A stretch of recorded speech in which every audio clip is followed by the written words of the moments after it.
What's up with all the weird Old Testament laws, and do we have to practice those today?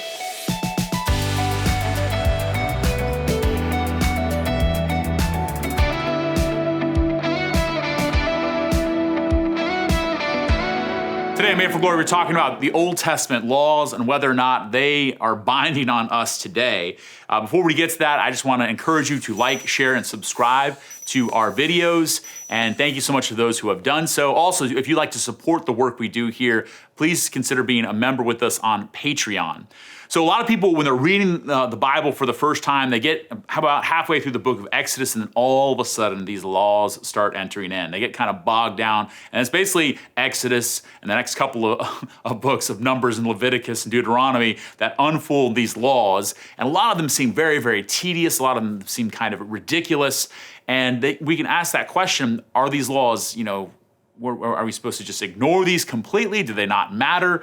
And or are we supposed to be following them? And if we don't have to follow those laws, we also not have to follow laws like the Ten Commandments, which are found in the Old Testament. So it's important, first of all, to recognize that what God is doing throughout the Old Testament, God is drawing a people to himself, and that he's drawing himself in a relationship with them called the covenant. The covenant is this relationship of love where it's more than a contract. It's a contract, an exchange of goods, and a covenant's like an exchange of persons. The closest analogy we have to a covenant is a marriage, where the two become one, where they now share the same name, they have the same inheritance, belongs to one another. That's what God makes with his people Israel.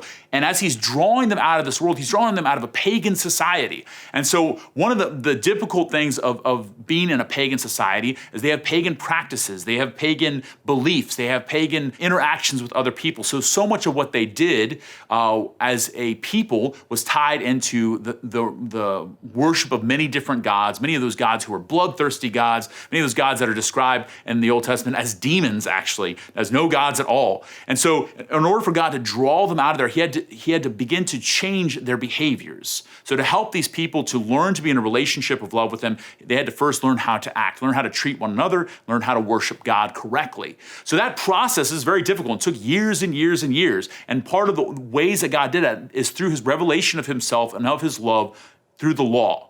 Now, the law isn't just merely something that's placed down upon them. It's actually an invitation to be in a relationship of love with him. Any good relationship has a law or laws that govern it. A relationship of parents and children, there's a law within that. Relationship between teammates, relationship between spouses, within a society, we have laws. And the laws aren't the most important thing, but they help that society, they help that team, they help that family to be able to love each other well because they know the parameters of that love and the ways that they're called to act, what is owed in justice to one another. So the same thing is true. God's saying, in justice, you owe me this, your time. Like, for instance, your Sabbaths, to give up the Sabbath for the Lord, to be able to offer sacrifice, to be able to take a break from work, that you owe that to God. You also owe that to one another. So your workers, those who work for you, they don't work on the Sabbath either. So in a sense, God is teaching them how to reverence one another and to reverence God. But then we get to certain prescriptions in the law against certain cloths that you might wear, different types of cloth that are next to each other, boiling a kid in its mother's milk, which we can kind of hear that and comes forward in kosher as you don't mix meat and dairy together. So all these sort of things that we can kind of hear and say, like, are we still bound by that? You can't eat shellfish. And if that's the case, we're not bound by that. Maybe all these sexual morals and laws, I don't have to follow those either.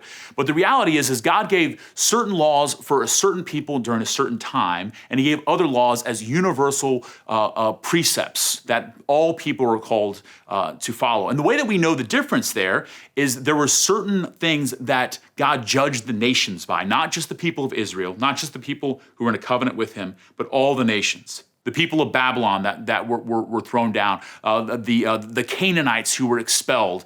God said there were certain things that they did, and a lot of those had to do with sexual morality. A lot of those had to do with abuse of those who are weaker than them. A lot of it had to do with murder. A lot of it had to do with incest. These things that were common practices in the pagan societies before the people of Israel came. God says that it's because of they did these things that they are being cast out, and you must not do these things either. You must not offer up your children in sacrifice, which was a common practice at the time. So God is basically saying that these are universal principles that are always binding.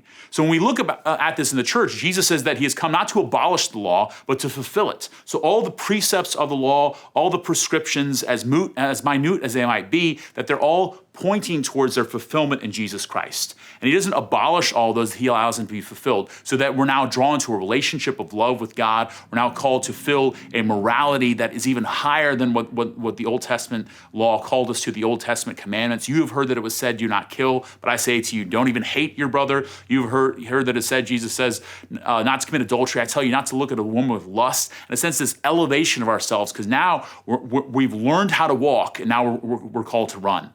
We've learned how we've learned the basics, rules of grammar. Now we're called to sing and to speak words of poetry. So God has invited us into a deeper maturity of faith by following him. So the reason for the whole Old Testament, that there's beauty within that, there's power within it, all the laws and prescriptions, but they're all leading us towards this relationship with God that Jesus invites us into, which is a relationship ultimately of freedom, that I'm free to fulfill the law, and that is the law of love that God has given to each one of us.